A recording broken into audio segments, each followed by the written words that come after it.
kalau ini bisa juga ada yang iri. Nah, ada yang iri sehingga mencoba men-setting ini. Pakai nama saya, munculkan tulisan itu kan, kalau mengadu domba.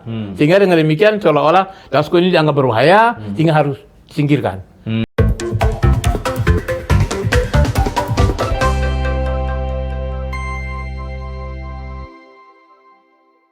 Assalamualaikum warahmatullahi wabarakatuh. Apa kabar teman-teman? Saat ini saya sedang bersama dengan Ketua Tim Pembela Ulama dan Aktivis atau TPUA, yaitu Bapak Muslim Arbi. Apa kabar Bapak Muslim? Baik, alhamdulillah. Makasih. Iya. Teman-teman semua, beberapa hari yang lalu itu ada sebuah berita yang agak menggegerkan mengatasnamakan Pak Muslim, Iya, ya. betul.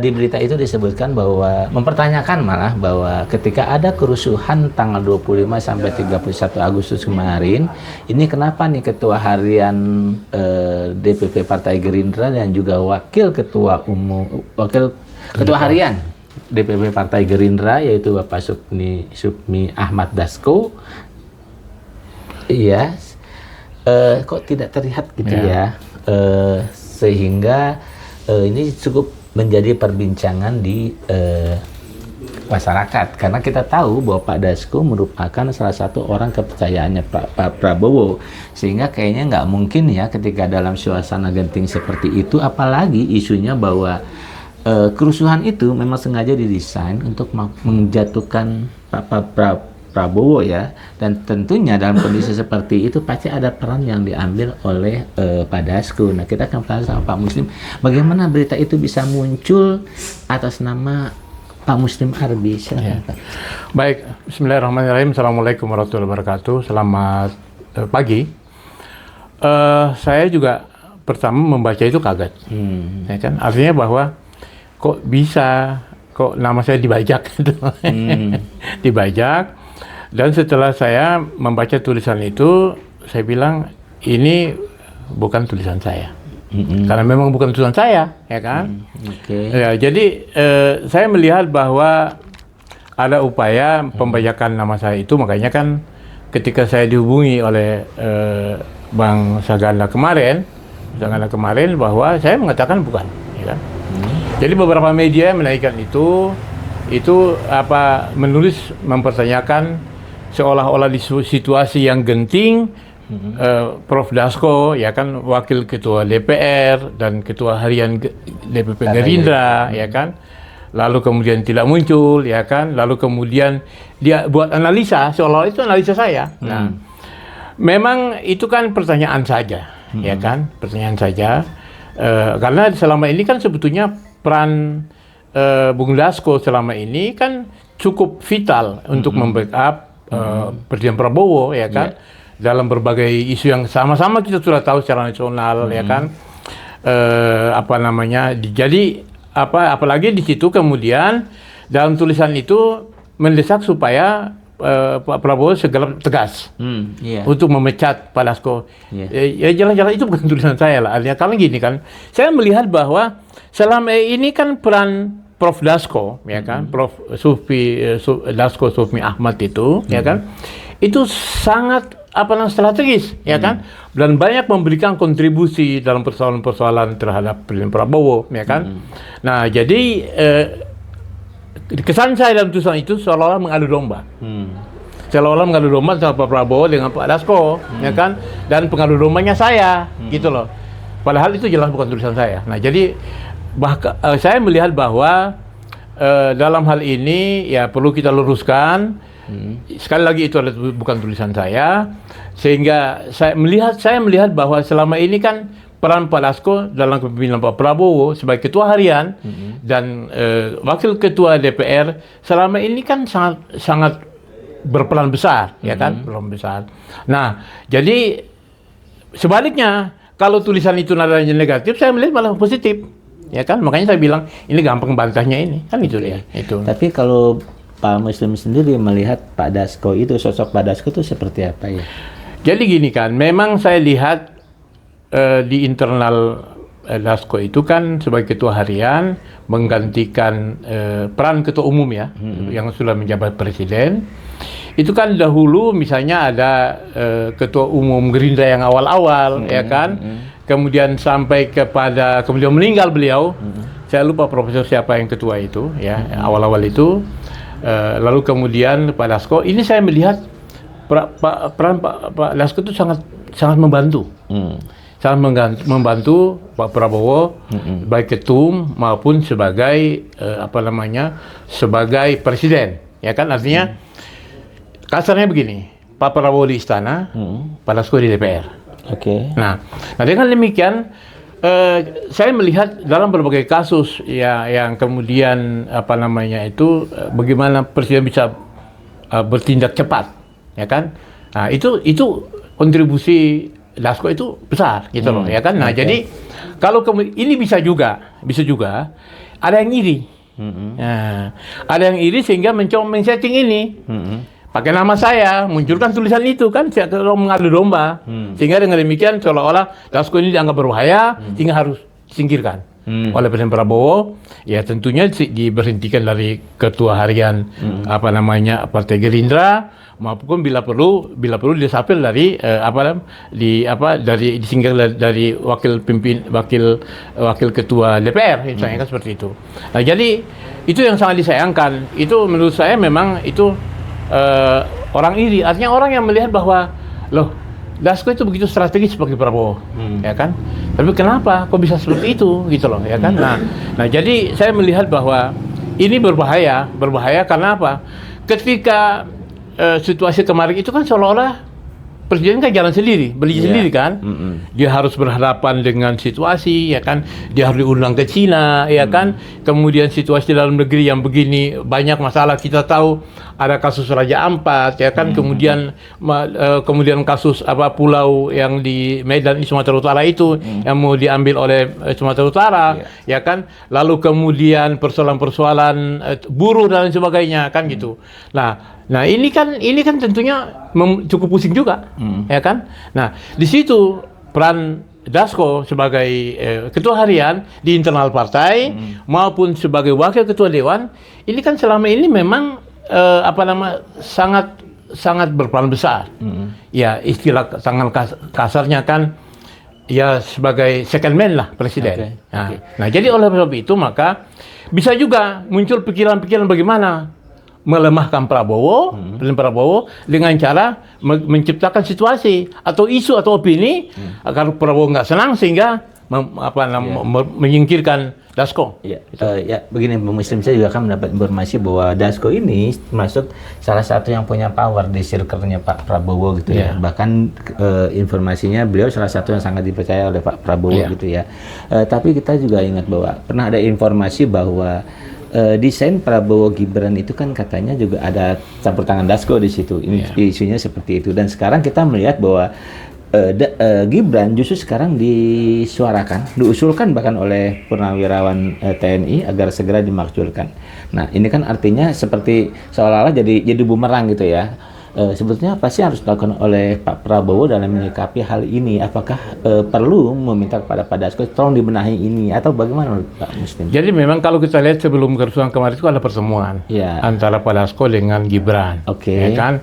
Kita tidak tahu apa yang dibicarakan dalam sana, ya kan? Tapi memang begini kan, publik juga sudah bersuara selama ini tentang posisi Gibran, ya kan? Yang itu adalah inkonstitusional, ya kan? Lalu kemudian suara itu luar biasa, bahkan sampai kepada kesimpulan Forum Purnawirawan TNI, ya kan, itu mengajukan surat ke DPR maupun ke MPR, ya kan.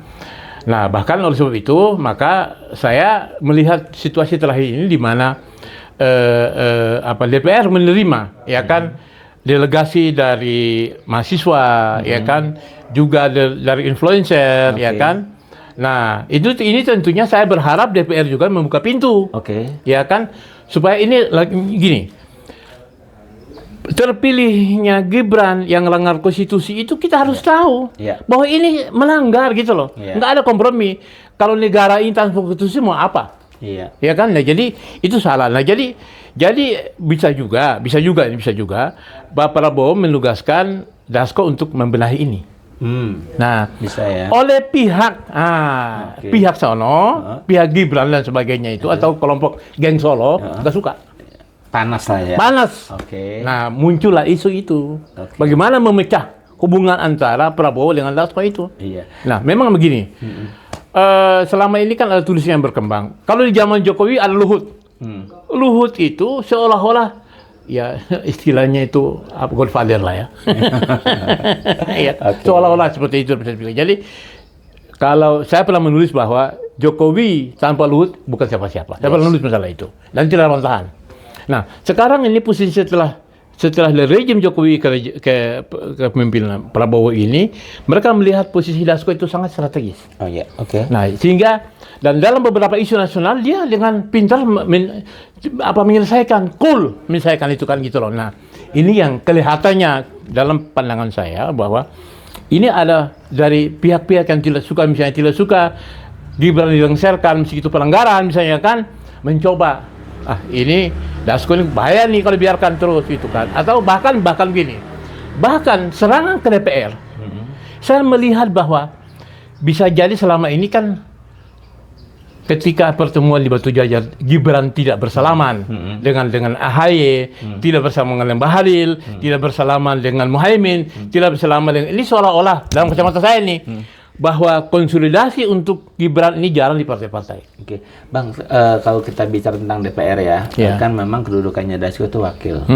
Sementara ada ketuanya Puan Maharani dan ada dua wakil yang lain gitu ya. Apakah dengan kedudukan sebagai wakil, Dasko itu punya peluang untuk melalui DPR itu memakzulkan Gibran, punya peluang itu? Karena kan kuncinya ada di Puan. Jadi begini kan, kalau itu tergantung deal politik. Nah, oke. Jadi kalau deal politik, misalnya gini kan, selama ini Gibran, Jokowi, Kaisang, Bobi itu kan sudah dipecat dari PDIP, ya kan? Lalu kemudian ini ada usulan ini. Nah, kalau kemudian ini diolah matang jadi ini barang, tinggal sodorkan meja Puan, kita tanda tangan. Gitu loh. Oke, artinya. Apalagi misalnya kan, saya melihat sikap dari Budi Ari yang selama loyalis Jokowi, dia juga menyatakan kita lurus dengan Prabowo, ya kan? Nah, memang menjadi pertanyaan di publik juga ketika Bahlil, ya kan, sebagai menteri ketemu dengan Prabowo dan Gibran, Prabowo tidak cium tangan, ke Gibran cium tangan, itu loh. Ini kan juga etika, ya kan, berarti dianggap Prabowo ini tidak ada apa-apanya, Nah, jadi itu bahwa ini kan lalu kemudian terjadi konsolidasi politik, lalu kemudian sekarang ini Bahlil yang tadinya masih merapat ke geng Solo misalnya kan, lalu memang dia juga punya fraksi DPR, ya kan, lalu kemudian Zulkifli Hasan, ya kan, yang juga loyalis, ya kan, Jokowi, ya kan. Ya, lalu kemudian misalnya AHY Demokrat, ya juga selama ini kan Demokrat kan juga gabung ke gabung ke Prabowo kan, itu masalahnya kan itu. Oke, Bang, jadi kalau saya simpulkan peran strategis Dasko di lingkarannya Pak Prabowo di pemerintahan lah ya, dan juga peran dia yang cukup penting di DPR ini yang memungkinkan dia untuk membawa DPR untuk memakzulkan Gibran ini, membuat posisi Dasko itu dalam kondisi yang rawan seperti Prabowo gitu ya. Bisa jadi seperti itu. Artinya bahwa barangkali ya, dalam dugaan saya, barangkali itulah kemudian dalam perspektif itulah kemudian bagaimana cara membuang Dasko dari Prabowo, sehingga muncullah tulisan yang membaca nama saya itu, ya kan, itu loh. Sehingga karena ini dalam dugaan saya bahwa ini ketakutan luar biasa. Karena apa? Suara untuk pemakzulan Gibran ini kan sudah luar biasa gitu loh, ya kan. Nah, jadi kenapa pemakzulan? Itu beralasan inkonstitusional dan falfa moral gitu loh, ya kan. Kalau masa kita punya wapres kayak begitu gitu loh, ya kan. Iya. Ya, teman-teman semua, memang baru dalam sejarah kita ya ada seorang wapres yang kemudian diusulkan dan diwakilkan. Nggak pernah terjadi sebelumnya ya. Betul. Dan memang ini kalau menurut informasi yang beredar itu memang ada peran Dasko ketika Gibran dipasangkan dengan Prabowo, sehingga dengan adanya tuntutan masyarakat bahwa Gibran harus dimakjulkan gitu ya, tuntutan gitu, ini juga jadi beban moral buat Dasko untuk bagaimana dia bisa memenuhi aspirasi itu ya. Karena memang Gibran itu dianggap belum punya kapasitas ya Pak ya. Di samping juga memang kesertaan dia di pemilu Pilpres 2024 itu juga ada cacat konstitusinya di Mahkamah Konstitusi. Bahkan saat ini itu Gibran sedang digugat secara perdata oleh seorang warga dan sidangnya hari Senin ini, hari sidang perdananya karena jasanya. Iya, karena Gibran dianggap tidak memenuhi syarat untuk mencalonkan diri sebagai wapres karena katanya menurut si penggugat nih Gibran itu tidak pernah lulus SMA sesuai dengan ketentuan yang ada di Indonesia. Karena memang Gibran itu kalau menurut keterangan Roy Suryo, dia pernah kuliah di satu SMA di Solo tapi hanya 2 tahun. Kemudian dia pindah ke SMA yang lain juga hanya 2 tahun. Kemudian pindah lari ke Singapura. Nah, di Singapura itulah dia mengikuti pendidikan yang katanya kemudian diketahui setara dengan SMA gitu ya. Nah, kita sih berharap dengan adanya semua masalah ini, Pak Dasko tuh bisa mengambil sikap yang bijaksana ya Pak ya. Bahwa dia punya tanggung jawab moral untuk juga membenahi ini, dan juga mungkin dia juga menyadari bahwa posisinya ini lagi nggak baik-baik aja, lagi rawan seperti halnya dengan Pak Prabowo. Jadi ada harapan Bang untuk batas. Iya, jadi sebetulnya kan begini, kalau saya berharap sudahlah ya kan, sudah jadi wali kota, bapaknya tuh ya kan, jadi gubernur ya kan, jadi presiden. Kata Bitor nih ada uang di bunkernya. Oh, ini yang masalah Jokowi ya? Ya Jokowi, artinya kan begini. Jadi kalau seperti itu mendingan sudahlah sadar, belum memiliki kualitas, cacat moral, cacat konstitusi dan cacat administrasi tadi itu yang akan diduga gugatan di pengadilan. Maka sebaiknya sudahlah jangan salah mundur. Jadi kalau Gibran mundur, cakep. Betul. Kenapa? Nggak ada lagi gunjang ganjing. Nggak ada. Bapaknya juga tidur tenang kan gitu, ya kan, gitu loh, ya kan. Juga tidak ada lagi gesekan-gesekan seperti sekarang ini. Nah, kalau misalnya tetap dia bertahan situasi seperti ini, ya kan, Gibran akan lupa dihancurkan oleh DPR. Masa DPR mau dibakar lagi, mau diserang lagi, kan itu masalah. Padahal itu suara konstitusional gitu loh, hak DPR untuk membicarakan seorang wapres yang cacat misalnya kan, seorang wapres yang cacat. Untuk kembali pada Pak Dasko ya, semoga Pak Dasko ini bisa menjalankan tugasnya dengan baik ya. Bismillah lah. Bismillah, teguh, ya kan, maju terus, ya kan, mendampingi Presiden Prabowo, insya Allah, ya kan, dan kami backup. Ya kan? Dan mudah-mudahan juga Pak Dasko bisa memenuhi aspirasi masyarakat karena kalau FPP TNI itu kan beralasan kenapa mereka mengusulkan agar Gibran dimakjulkan agar negara ini tidak semakin terjerumus gitu kan, karena kalau khawatirnya kalau misalnya Pak Prabowo berhalangan digantikan oleh Gibran bisa jadi nanti bisa pecah negara ini yang bisa pecah bukan Gibran lagi tapi orang di belakangnya itu pastilah gitu, jadi memang dianggap Gibran ini berbahaya oleh FPP. Dan itulah maka memberhentikan Gibran atau Gibran mundurkan diri itu adalah upaya menyelamatkan negeri ini dari perpecahan. Ya, dan mudah-mudahan Pak Dasko bisa memenuhi harapan publik lah ya. Karena Pak Dasko lah yang membuat Gibran menjadi RI 2 gitu ya. Pak Muslim, terima kasih. Oke, terima kasih ya. Teman-teman semua, kita ketemu lagi pada podcastan selanjutnya ya. Assalamualaikum warahmatullahi wabarakatuh. Waalaikumsalam warahmatullahi wabarakatuh.